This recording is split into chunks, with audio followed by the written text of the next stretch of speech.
program by, for, and about women today with Sandra Elkin.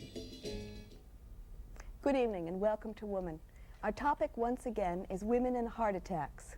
And I'm pleased back with me tonight is Dr. Harriet Dustin, President of the American Heart Association, Vice Chairman of the Research Division of the Cleveland Clinic. Also with me, Dr. Nanette Wenger, Professor of Medicine at Emory University School of Medicine. She is immediate past Vice President of Programming for the American Heart Association. Dr. Wenger is President-elect of the Georgia Heart Association. I'm very anxious to get back at it. So are we. Thank you. You wanted to say something further on the birth control pill and hypertension, and we left off last week talking about the pill. I think it's a very important point to make that birth control pills do not cause high blood pressure in everybody. But there is a group of women who are particularly at risk, and they are those who have another cause for the development of hypertension, such as having had a kidney infection or glomerulonephritis, which is a non-infectious type of kidney disease, or people who are from families who are hypertensive, whose fathers and mothers have been hypertensive, and they therefore have a genetic predisposition to developing hypertension. These are the people who are at increased risk, so that if a woman like this goes to a gynecologist or a physician for this kind of therapy, then it is partly her responsibility, I think, to tell the doctor, who should really know anyway, but to say, I must have my blood pressure checked. And apparently if you're not hypertensive by 6 months of therapy, it is unlikely you will become hypertensive. The hypertension appears between the first and the 6th month of treatment. I think these are important things for people to know. Is it true that if you are on the birth control pill, oral contraceptives, and you do develop hypertension, that it will go away when you stop taking the pill? Yes, if this is due to the oral contraceptive drug alone. Okay. If the hypertension has been going to develop anyway, and the oral contraceptive drug just sort of hastens the appearance or intensifies it as it occurred naturally, the answer is no. It will not completely go away. So hypertension is hereditary, or can be? Yes, some of it is. Do you think most physicians ask about history of hypertension in the family when they're prescribing oral contraceptives? I don't know. I would hope that they would, and in addition, I think the same thing has to be said about heart attack and birth control pills as about hypertension and birth control pills. Simply that the woman who is more likely to have a heart attack resulting from the use of birth control pills is the woman who has another risk factor for a heart attack. The woman who has the hypertension, the woman who perhaps is obese, the woman who is a cigarette smoker, the woman who has a high blood fat or high blood cholesterol level, and particularly the woman in whose family there is premature heart attack or coronary disease. So I think that the physician prescribing oral contraceptives, the birth control pills for women, really has to go through a fairly long list of features to see whether or not that particular patient is at increased risk from birth control pills. I think this is great. You know, really we're beginning to say, if you are going to use these drugs, this drug, we know who is at risk and who can take them, who is more apt to be able to take this drug safely than somebody else. So we can help the person who is at risk protect against this. I think this has been a great advance. Well, you know, I guess I find little or no redeeming social value to cigarette smoking. And here I see again the ability to say to a patient, the fact that you smoke cigarettes puts you at increased risk when you take oral contraceptive agents. Just as we are now saying to the pregnant patient, the other side of the fence, that if you smoke cigarettes, your baby is at increased risk, simply because we know that pregnant women who are cigarette smokers and smoke a fair amount of cigarettes tend to have smaller infants that tend to be born more prematurely and have some problems. What about the effects of alcohol? I mean, we keep skirting around that. We always lump cigarettes and alcohol together when we're talking about other things. Does alcohol have a tremendous effect on one's circulatory system? People who drink a lot can get a heart disease that is a disease of the heart muscle, because alcohol can damage the heart muscle. But this requires a fair amount of heavy drinking. That social drinking is not in this class, nor to get tipsy is not in that class either. This is real alcoholism, but it can be a very serious heart disease. Well, that's another area where women are catching up to men. Mm-hmm. And of course, this again is a problem that has not been emphasized enough to the pregnant woman, because the pediatricians are now being able to recognize a disease that they call the fetal alcohol syndrome, where the newborn baby of a mother who is an alcoholic is really a severely damaged child, so that the mother who smokes and drinks excessively during pregnancy is putting her unborn baby at a markedly increased risk. I'm interested in knowing what you can do when you walk into a physician's office and you want to make sure that certain things are checked, the things that are suggested in the Heart Association literature and in some of the medical journals and so on. What should be done? What's essential so that you can have some protection? You'll have the knowledge yourself before you walk into a doctor's office. What are the things? To have the knowledge as to what should be checked? Yes. Besides the usual things, certainly you should have your blood pressure checked. But that's pretty routine. I was thinking of things like serum cholesterol. And I think that's pretty routine now, too. Oh, you do? Mm-hmm. Because, you know, with the automated equipment that laboratories use, cholesterol is pretty common measurement. I think so. But perhaps the emphasis should be that if there is a family that has premature heart disease, that the children should be checked at an early age. And one of the things that we're beginning to realize is that things can be done about high blood fat levels and high cholesterol levels in children and about high blood pressure in children. And the family where either of the parents or grandparents have had heart attack or hypertension at early age should identify this to the pediatrician, because certainly the child who comes from a family that places them at increased risk should have careful blood pressure check and even therapy if it's needed, and certainly some alteration of diet. We've seen the ability to very readily alter diet that has come about in the last 10 years or so, and this is simply a reflection of consumer demand. The big companies are not going to put diet foods, so-called, on the market without a market for them. And the American public is becoming increasingly educated to avoid high cholesterol foods, to avoid empty calories, to avoid hot foods that are high in saturated or animal fats, and they are really demanding appropriate foods.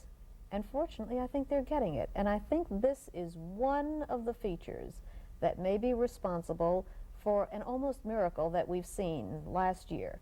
Last year, in 1975, the statistics that have come out about heart attack show that really for the first time there is a drop below 1 million deaths each year in the United States from heart and blood vessel diseases. And I think that it is, in part, some alteration of the diet that can be helpful. The fact that there has been a tremendous amount of education about control of blood pressure, the fact that we are doing some education and people are listening about the risks of cigarette smoking, the fact that exercise is becoming acceptable even for middle-aged and older adults, and the fact that obesity is no longer acceptable in many circles. We're told, though, that we shouldn't eat animal fats and that vegetable fats are acceptable. And if one reads a label, I'm getting to something that you pointed out to me earlier. If one reads a label and it says vegetable fats, that it's possible that that particular vegetable fat may be as harmful as some of the animal fats, right? Name one. Well, I think the main villain is coconut oil. And probably the most highly saturated of the commonly used vegetable fats is coconut oil. And unfortunately, this tends to be a major ingredient in a number of items that are advertised in the grocery case as non-dairy. So I think that one of the things... For instance, a large number of the non-dairy desserts, a large number of the non-dairy creamers for coffee have coconut oil as a major ingredient, and therefore they are highly saturated and really not very different from the milk or heavy cream that other people use. I think that the public has a right to know which vegetable fats are in the non-dairy products they use, and to know whether or not they are saturated or unsaturated. And unsaturated fats are the ones that we want to use in our diet. What about the 1% milk that many people drink? Oh, I guess that's another one of my pet peeves, simply because when you see 1%, mentally you say 1% is so little, and you're comparing it to the mythical 100%. But really, according to the laws in various states, most milk is 3, 4, or 5% fat, so that 1% is certainly a reduction, and important for someone who drinks a couple of quarts of milk. But for the individual who just uses a little bit of milk in coffee, I'm not really sure there's that much difference between 1% and the usual, which is not 100, but 3, 4, or 5%. I think we better drop that before we get into trouble. I want to go back to hypertension a little bit. Is it true that in certain geographic areas of the country there is more hypertension than in others? There's more hypertension in blacks than in whites, and that's a very important fact, because the mortality from hypertension among blacks is a major problem. Hypertension is a major public health problem in this country because it affects so many people. In older black people, maybe 50% can be affected, 40%. And we don't know why, right? No, we don't know why. But this looks like certainly one of the genetically determined hypertensions. This is my bias, and this is my perception. We have a great deal to learn about that, about the difference between hypertension in blacks and whites. We don't really know very many differences. There are no symptoms. I mean, there are myths about symptoms of high blood pressure, right? Headache and so on. Hypertension can be symptomless. It can cause headaches, but, you know, life is a headache often. So true. So you don't have to, if you have a headache, this doesn't mean that you have high blood pressure, necessarily. And mostly, one of the problems about high blood pressure is that when symptoms do result from it, the problem is a pretty severe one. So you better find out before. Another area that I think we should get into is the rehabilitation after a heart attack. That's a problem area for many people. I'd like you to compare men and women. How well do they rehabilitate? Are there more problems in one sex than in the other? I don't think there are particularly more problems, but some of the difficulty really is the rehabilitation emphasis, because most of the governmental rehabilitative agencies have been for vocational rehabilitation, return to work. And many of them have emphasized job retraining, job placement for people who've had a heart attack, and those people who must alter the amount of physical activity they do. Now, this is certainly not everyone, and I think this is important, because a number of years ago, a number of us did a study of people who had an uncomplicated heart attack, and about maybe 40–50% of people who have heart attack have no trouble. Heart attack? No trouble with failure of the heart to pump properly, no trouble with rhythm disturbances of the heart. The patient who has the bad chest pain goes into a coronary care unit and literally has no problems in the hospital.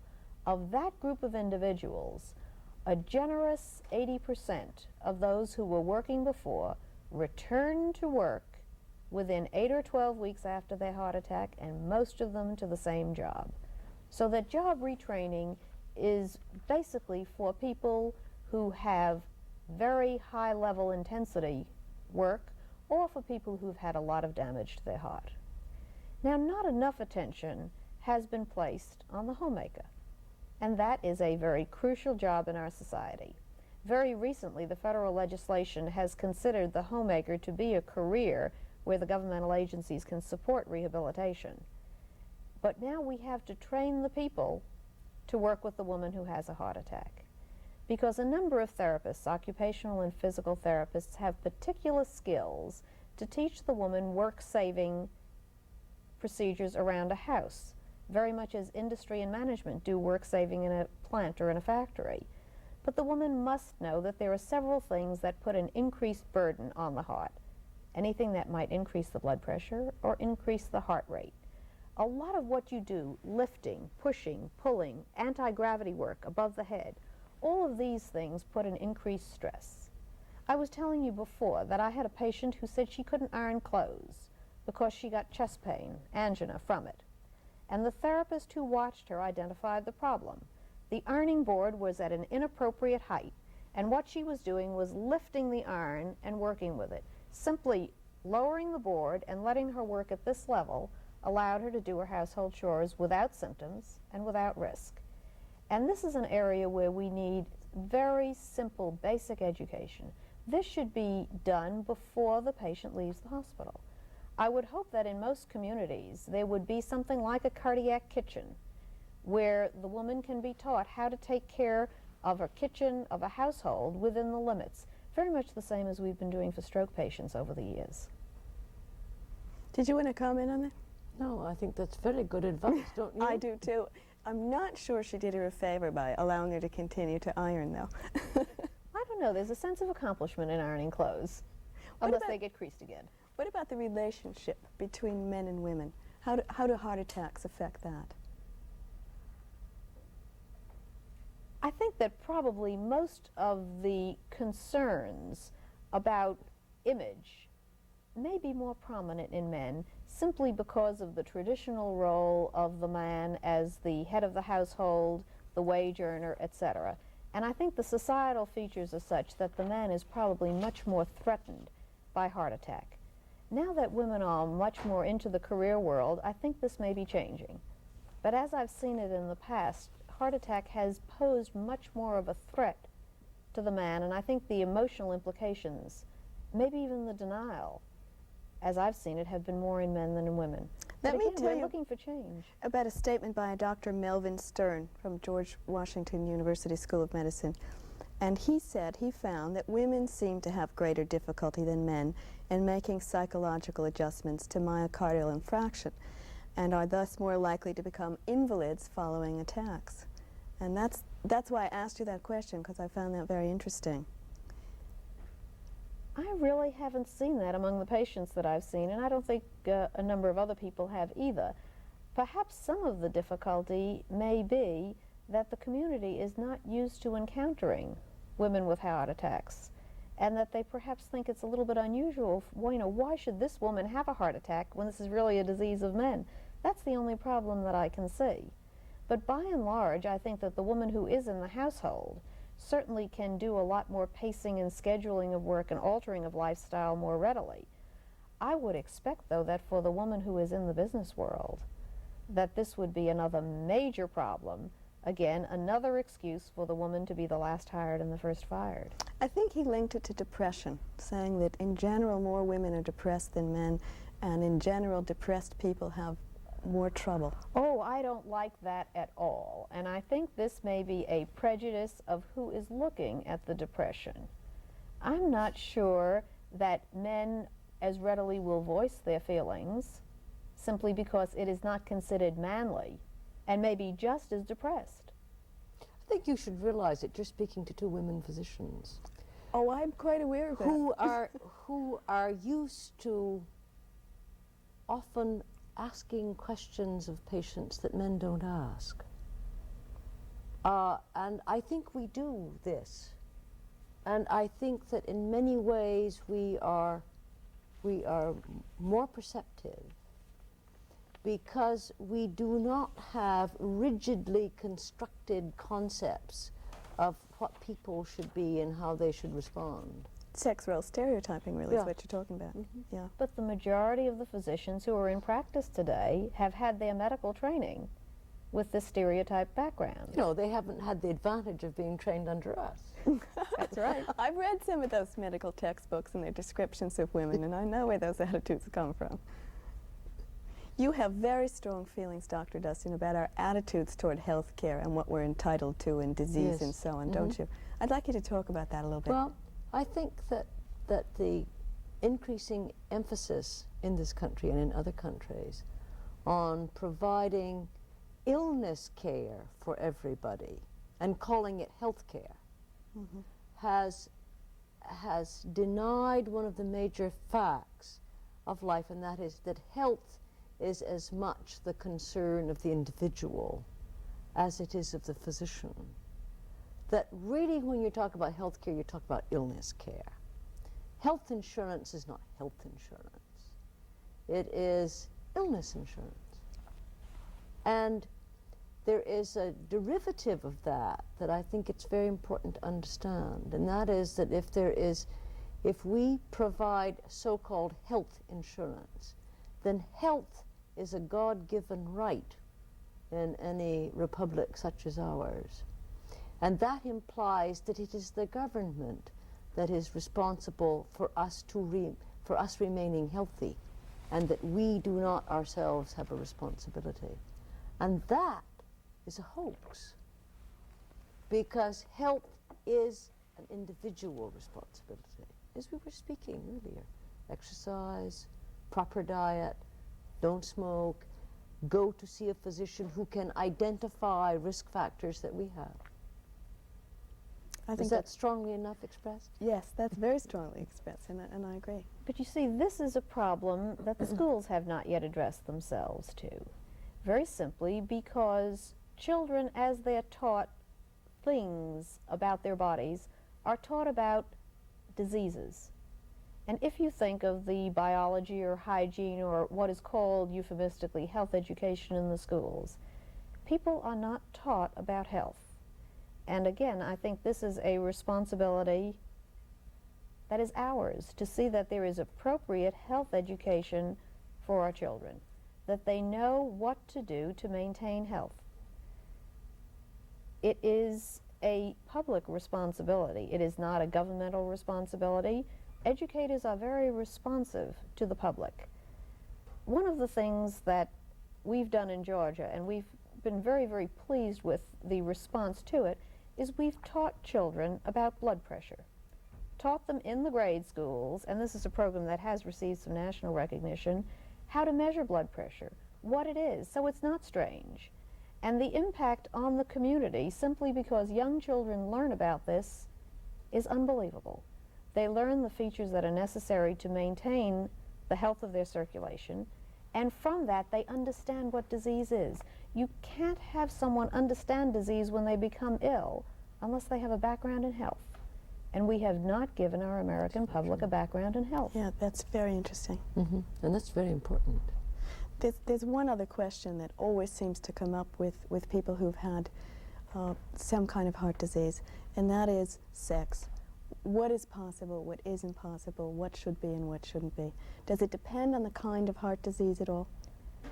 I think, of course, the concern about sexual intercourse is really the concern of the work demand on the heart. How much work can the heart do? Because certainly there is a heart rate and a blood pressure response to sexual activity. And I expect most of the concern is in patients who have coronary disease or heart attacks, or patients who have high blood pressure. And one of the things that we've learned is that the actual work of the heart is not excessive, not any more than usual daily activities.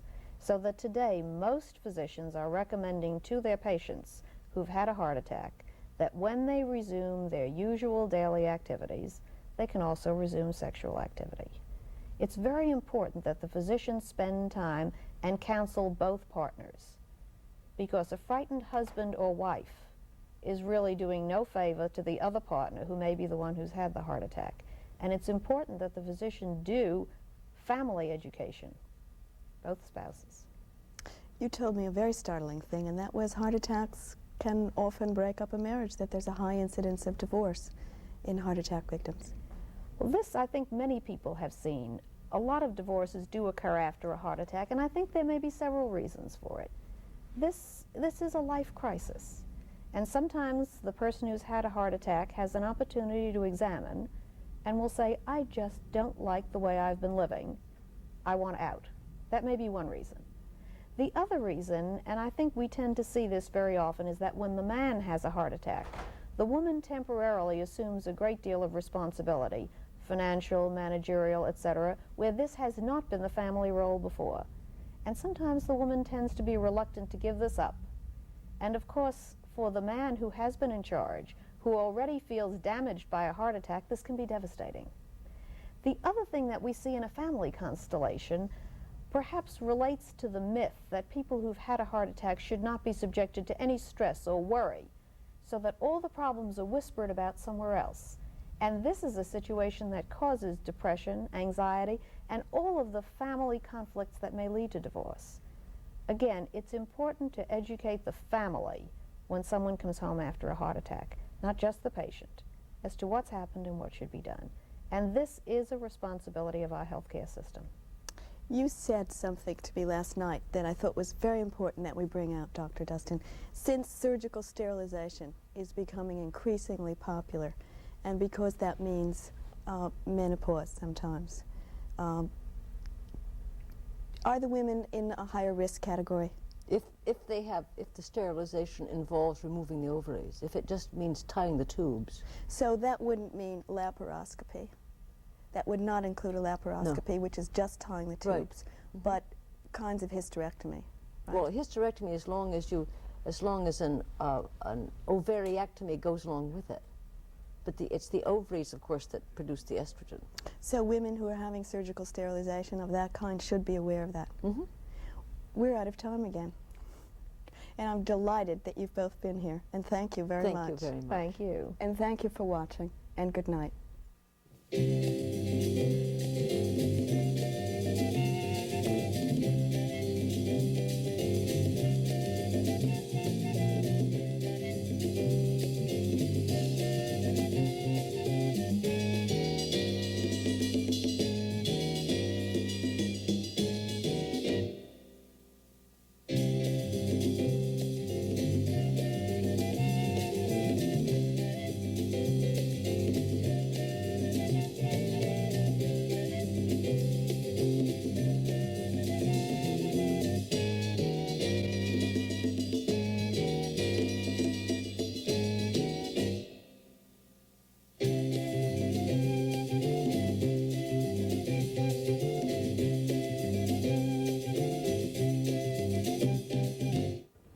This program was produced by WNED-TV, which is solely responsible for its content.